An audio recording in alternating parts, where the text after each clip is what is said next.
Welcome back to Media Scan, your weekend dose of headlines, controversies and perspectives. Viewers, other than corruption, if there was one subject that was the top headline across media channels almost through the week, it is the back-to-back desertion, the exodus of leaders, spokespersons and well-known faces of the Congress party, either to the BJP, to some other party or just a resignation. While this is not a new issue, the party has been battling this for almost 10 years now.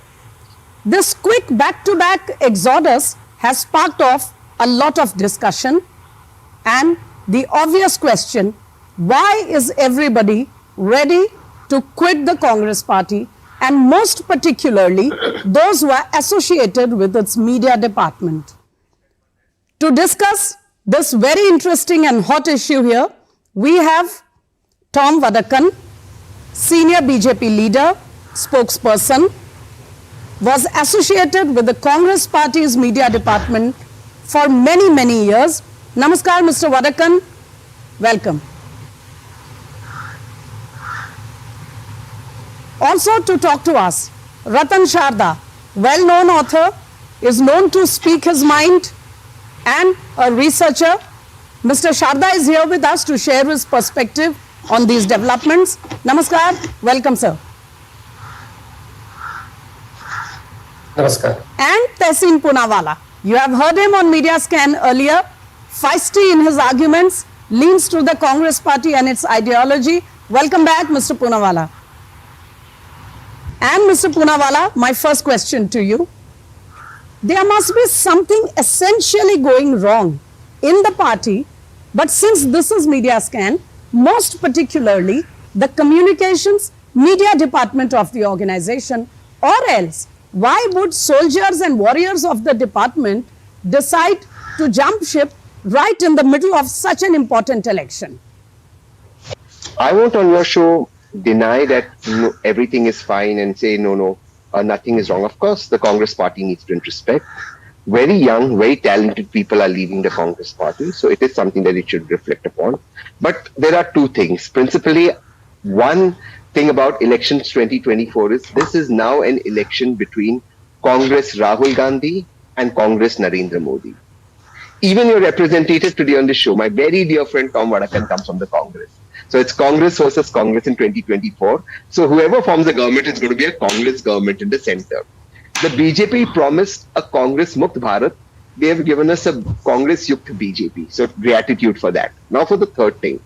No, that's no reason for celebration, Mr. Poonawalla. It's a reason for concern. It's not that the BJP is not seeing people deserting it. Just in the last 2 days, sitting members of parliament from Bihar, from Rajasthan, from Haryana have left the BJP. Sitting members of parliament. In all these three states, the BJP has a Lok Sabha MP, central government and the state government. Mr. Ishwarappa, day before yesterday, met the Honorable Home Minister of India, refused to get out of a fight, and he's going to contest against Yedurappaji's son. So the BJP has massive rebellion going on within themselves also. If you come to Maharashtra, where I am today, I'm doing this show from Maharashtra today, the cadre of the BJP is revolting. Why do you think they've not been able to declare all the seats? They're revolting because anyone who's coming from the Congress is being given a ticket. Now let me just give an example of Maharashtra. I'm in Maharashtra. Devendra Fadnavis ji, my dear friend, and he came to power in Maharashtra by saying the Congress had corruption of ABC. A for Adarsh ka Ashok Chavan, B for Baramati ka Ajit Pawar, C for cooperatives ka Chhagan Bhujbal. ABC today are in the BJP. The cadre is disappointed. Their voters are disappointed. This means that the BJP is not crossing 400. The BJP actually, in my opinion, is going to get stuck at 160, 170. What the BJP has not realized is the desertion that's happened in the party. The Karyakartas are revolting. At least in Maharashtra, I'm seeing this. There is revolt. There is open anger. Good people are not being given tickets. Those the BJP accused of corruption have been given tickets. And as the Honorable Finance Minister said day before yesterday to another TV channel, the BJP is open and it will welcome anyone and everyone. Okay, that is the status and the state of the BJP. Right. Mr. Vadakan, very clearly, the desertions or those who are quitting Congress may be making bigger headlines perhaps, but the fact remains that people are going from here to there, from one party to the other. There are desertions and crossovers happening, and like Mr. Poonawalla has named, there are senior leaders, Maharashtra particularly, who have gone to either other camps in the MVA or even the Congress. So the question remains that these crossovers, are they natural movements expected during any big election, or you think the Congress party is under bigger scanner of the media than your party or others? Well, my dear friend Tehseen has come out with a good spin that it is happening here, so that's okay. What is happening in the Congress can be just put under the carpet. The reality is, we all bubble with the Congress party, yes. But that is a situation where we moved out, was when we felt that the Congress party did not stand up on issues that were important for this nation. I, for myself, moved out at a time when the Congress was questioning the army, Indian Army. They said, well, we want proof. Now, the Indian Army being questioned by the Congress party is not a very comfortable feeling. And there were other issues that we left. Ideology is one issue. They preach something, practice something else. They preach secularism and take the support of PFI in Kerala. And for whom? Rahul Gandhi. And what is Rahul Gandhi afraid of if he does not get the PFI support? Essentially because Wayanad is a constituency which is a large majority of Muslims, and they have voted for him earlier. The point is, he is now a worried man that in case he does not get the support of PFI, of course officially they have said we don't want their support, but and at the same time the caveat is anybody they haven't said PFI, anybody who wants to vote for the Congress is open, they are welcome. Now, this is a double-edged weapon. So these are things that have been happening. Mr. Vadakan, before that, a very quick query. If as you said, the party leader is facing trouble, the party is facing multiple challenges, isn't that precisely the time when spokespersons, who are the faces, the eyes and ears of the party in the media, should be sticking and trying to, help the general or the undeclared general? Smita, 30 years we spent defending this party, and defending it to what extent, that my friend Tehseen also knows. But the issue here is larger than that. It is when the generals go berserk and there are different power centers you have to cater to. One has an opinion, the second has a third opinion. Now, like Nirupam ji said, there are 5 to 6 power centers, which is a reality. One of these, last time I met Mr. Ahmed Patel, he asked me, who is this Venugopal, who is running this, the organizational general secretary? I mean, who is asking me? Ahmed Patel. Where did you get him from? Now, point here is, Ahmed Patel has known the party, has been part of the organization. He got sidelined. Okay, and I think that point is taken. Can I bring in Ratan Sharda here? Ratan Sharda, two very contradictory, extreme views coming out from various quarters. We were scanning the social media as well, and we saw these different strains coming out on the recent developments, particularly when Gaurav Vallabh left the party. A little earlier, Rohan Gupta had quit also, citing similar reasons of not being, in connect with the ideology of the country, the sentiments of the Hindu community, etc. The question is it because ideological issues are becoming too difficult to tackle? But then if that was the case, it hasn't just happened now. It should have been, they should have taken a call perhaps earlier. Or is it because these people are finding very little or no scope for future prospects in terms of individual career, and therefore they think it is best to jump?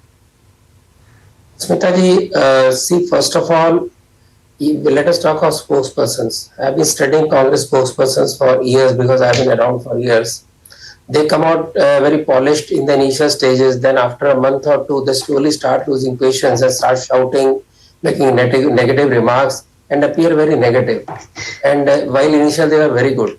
Now those who are good, who are calm, they have left Congress. Let us say talk of Jaivir Gill, talk of Gaurav, talk of the other person you talked about.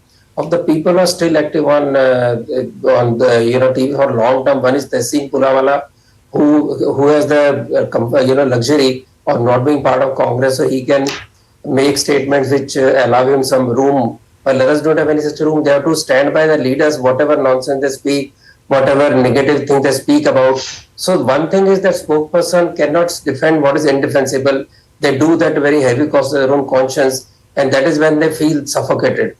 When you say why now, why not other? People have been leaving from Jaivir Singh's or even Mr. Vadakkar's time. So it is something happening now. It is only everybody has a time when he said this is enough, not more than that. This more enough is enough. That is one point which you see time and again. If you look at the people who have left, there are some common threads that speak about. One is there is lack of dialogue. They are not heard. They are not instructed. They are not met properly. Second is lack of sensibilities for Hindus, which everybody knows. I will not even go into detail of that. Then they talk about they have been anti-Ram Mandir through various sections, various activities. They don't try to negate that particular feeling. For example, during Ram Janmabhoomi Pran Pratishtha, they could have negated all the feelings they had expressed earlier and joined the Pran Pratishtha. They did not. Then there is also supporting all the Tukde gang people, whether Sharjil Imam talking about breaking the chicken's neck and separating Northeast, Rahul Gandhi stood with him. So what does a conscientious congressman do? Congress is national party. We must always remember it's the only national party older than BJP who has an all India presence, who has a sense of complete Bharat. It is not a conception of a Maharashtra or a Gujarat. For them to speak these languages, they have opposed caste census. Now they speak of caste census. They continuously arouse people. Rahul Gandhi through all these Padayatra is arousing people against various people. Was Congress anti-capitalist? Never, except Nehru's time, who was suspicious of capitalists, who was a typically communist, looking like a liberal socialist, who was most totally in favor of public sector. Every other prime minister, Mrs. Gandhi over a period of time, Rajiv Gandhi, then of course after 1990s the entire economic change. These people are not anti-industry. Why these people are appearing anti-industry? Why they are standing with people who are standing against Bharat? Why they reflect the opinion of Pakistani or Chinese news agency? Yes, I mean these were points. But because Tehseen Poonawalla was very articulate, about the people who have left the Congress and gone to BJP and other parties. But however, he skipped this part of the development.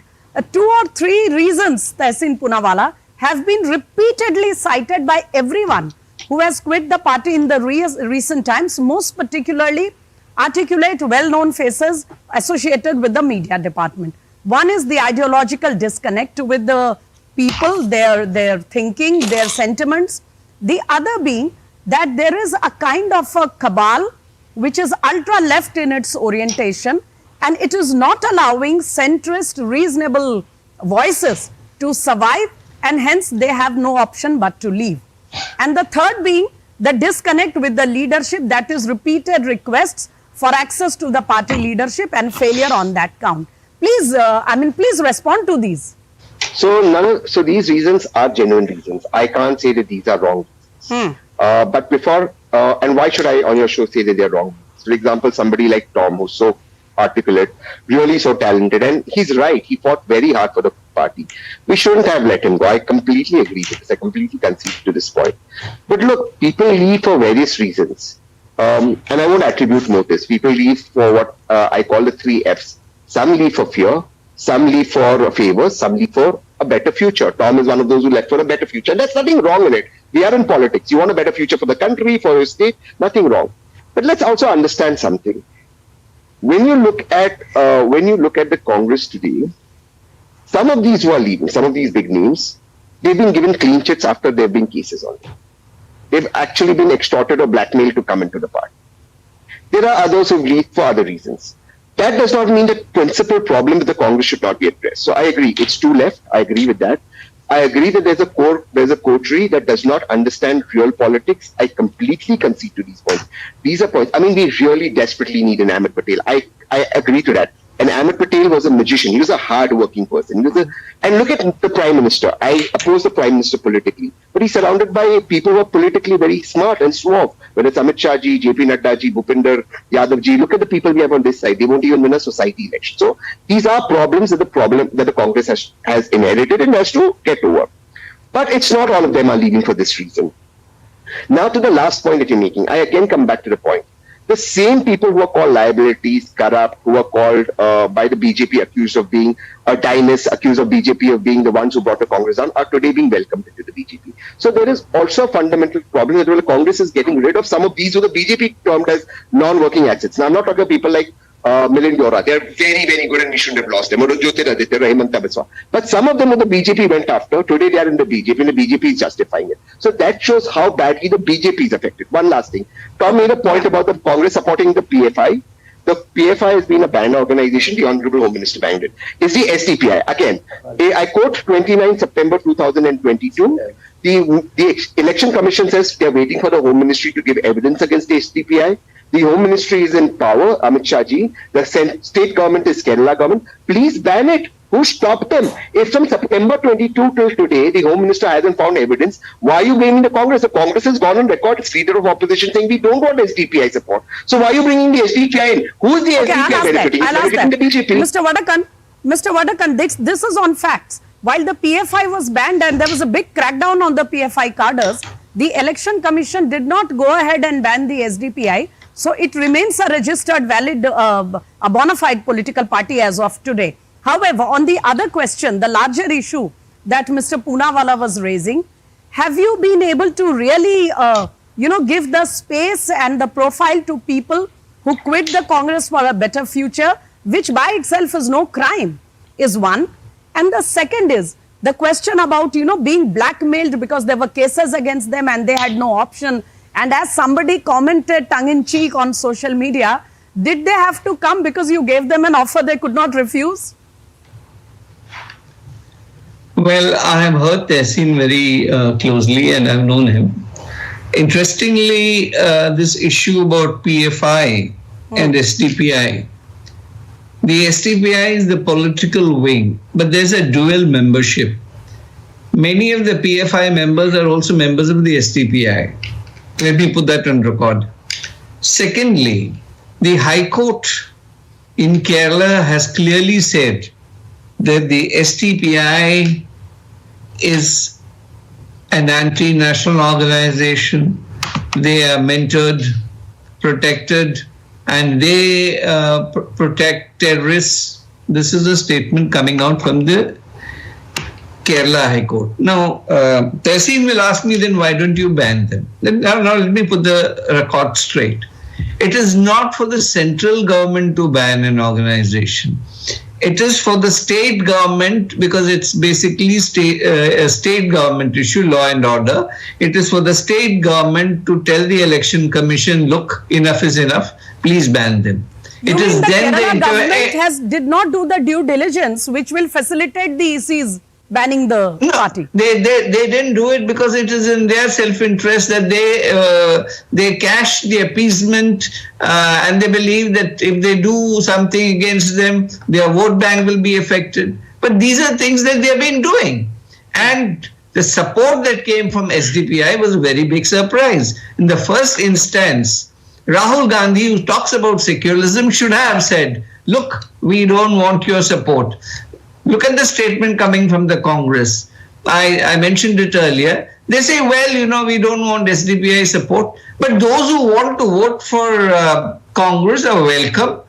They could be from PFI or could be SDPI. They don't say it in so many words, but it is very clear.